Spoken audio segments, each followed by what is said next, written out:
May bagong pasabog na naman kasing pinakawalan showbiz columnist si Christy Fermin tungkol sa tunay na katauhan ni Dominic.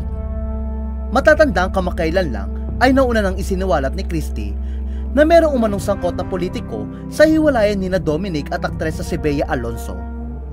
Natuklasan umano ng pamilya ni Bea ang ugnayan ni Dominic sa politikong ito nang paimbestigahan ng pamilya ni Bea si Dominic. Sa kanilang investigasyon, nakahinahinala kung saan nanggagaling ang pera ni Dominic. Tila katakataka raw kasi na kayang tumira ni Dominic sa isang super pangmayaman na kondo, kung hindi naman daw kalakihan ang kinikita nito. Sa sobrang mahal daw kasi ng tinitira ni Dominic, ay maging mga sikat at mayamang artista ay hindi raw ito afford. At ang pinakamatinding detalye nga na natuklasan ng pamilya ni Bea ay nakapangalan daw ang kondo ni Dominic sa isang napaka-controversial na lalaking politiko. Samantala, kasunod ng revelasyon ni Christy, kanya-kanyang hula at kalkal nga ng impormasyon sa internet ang maraming netizen kung sino ang politikong tinutukoy ni Christy.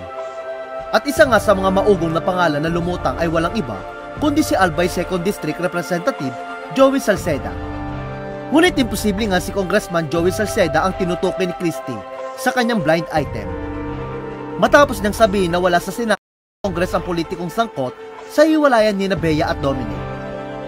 Sa kanyang per minute, isang sender ang nagsabing, "Nairandam ko, congressman yan at wala sa Senado.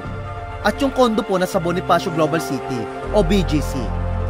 Sagot naman ni Christy, "Palpak lahat ang hula mo, wala sa Senado, ayan po. Clue na yan ha, wala sa Senado, wala sa Congress, at wala rin po sa BGC ang condo unit." Ibig sabihin, hindi senador o congressman ang politikong umali sugar daddy ni Dominic. Kaya naman, lalong lumiit ang opsyon ng mga marites at pwede lang nilang pagpilian ay mayor, vice mayor, konsehal o di naman kaya governor at vice governor. Samantala, hinamon naman ni Christy si Dominic na magsalita hinggil sa isyong may sangkot na politiko sa hiwalayan nila ni Bea. Ani ni Christy, "Ito po ang taya ko sa isyu na ito. Kami po ang naglantad dito. Alam ni Dominic Roque na hindi imbento ang kwentong ito.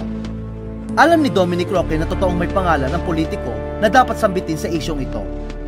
Alam ni Dominic Roque kung sino ang may-ari at kanino nakapangalan ng condo unit na mamahalin, na tinitira niya, at alam ni Dominic Roque na siya ang dapat magpaliwanag at hindi kami. Saka ang daming sources kalat na kalat ito. Alam mo, Dominic Roque, na mayroon kang kailangan sabihin.